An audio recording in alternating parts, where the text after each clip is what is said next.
In the quiet village of Umuola, there was one rule that everyone obeyed without question.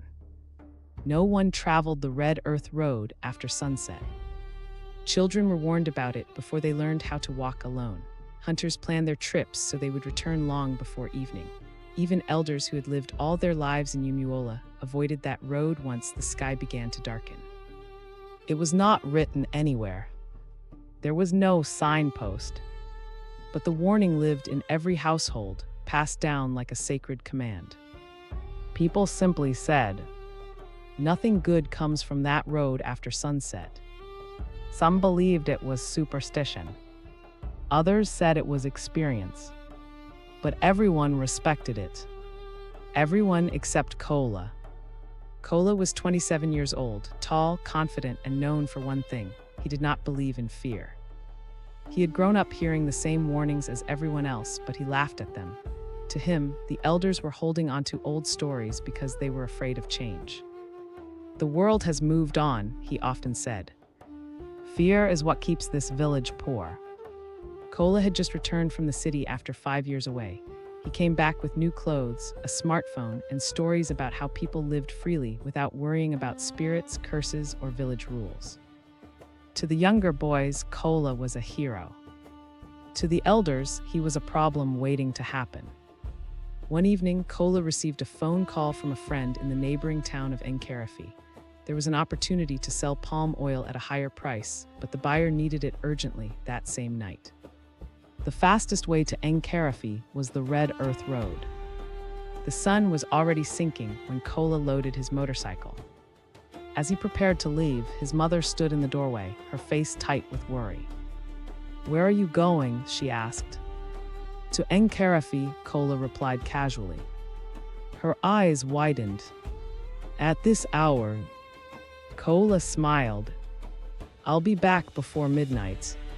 She grabbed his arm. "Kola, you know the rule. No one uses that road after sunset." He gently pulled away. "Mama, those stories are for children. Nothing will happen to me." Word spread quickly. By the time Kola reached the village square, several elders were already waiting. One of them, Elder Chukwu, stepped forward. His voice was calm but heavy. "Young man," he said, "that road does not forgive arrogance." Kola laughed lightly. "With respect, elders, fear has kept this village in chains. I won't let stories stop my future." Elder Chukwu sighed. "We are not stopping you, we are warning you." But Kola had already mounted his motorcycle. As the sun disappeared behind the trees, he revved the engine and rode onto the Red Earth Road. At first, the journey felt normal. The moon was bright and the road stretched ahead quietly. Kola felt proud of himself. Every mile he traveled felt like proof that the elders were wrong. He even laughed aloud.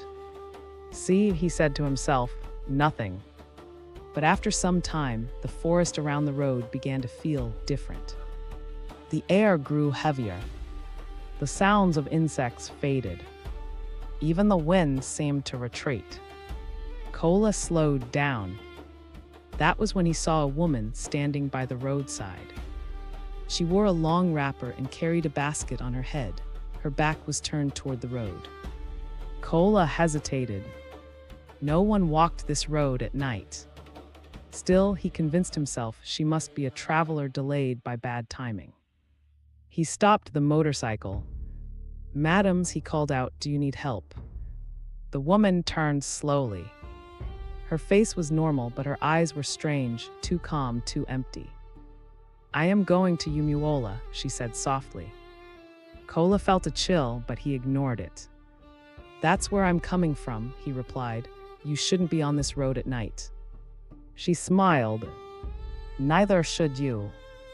Before he could respond, the motorcycle engine suddenly died. No matter how many times he tried, it refused to start. The woman stepped closer. "Did they warn you?" she asked. Kola swallowed. "Who?" "The elders." His heart began to race. "Yes," he said quietly. "And you laughed." Her voice did not accuse, it stated a fact. Suddenly, the forest erupted with sound. Leaves rustled violently, shadows moved where no one stood. The woman stepped back, and in a blink, she was gone. Panic took over.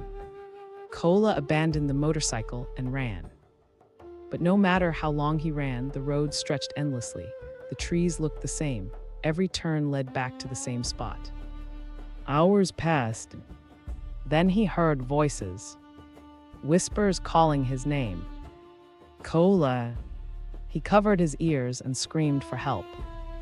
At dawn, villagers from Enkarafi found Kola sitting beside the road, shaking uncontrollably. His clothes were torn. His eyes were wide and empty. When they asked him what happened, he said only one thing: "The road is alive." They brought him back to Umuola. The elders gathered. Kola could no longer stand straight. His confidence was gone. His laughter had disappeared. Elder Chukwu knelt beside him. "Tell us what you saw." But Kola shook his head violently. To be continued. Do you think Kola will finally reveal what he saw on the Red Earth Road? Share your thoughts in the comments and type next if you want part 2.